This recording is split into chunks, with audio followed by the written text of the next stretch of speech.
On this tutorial we will discuss how to use some more commands and why to use them. Firstly, we have sleep command that will just make our terminal sleep for a specified number of seconds, and using semicolon we can tell the terminal to do nothing for that number of seconds, then do other command like this.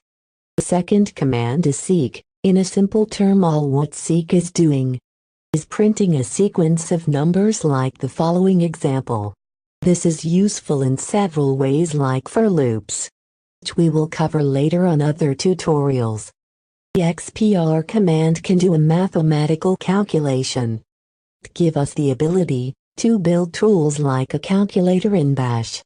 Actually, we will use it when we build our own calculator soon. Date to print or set the system date and time.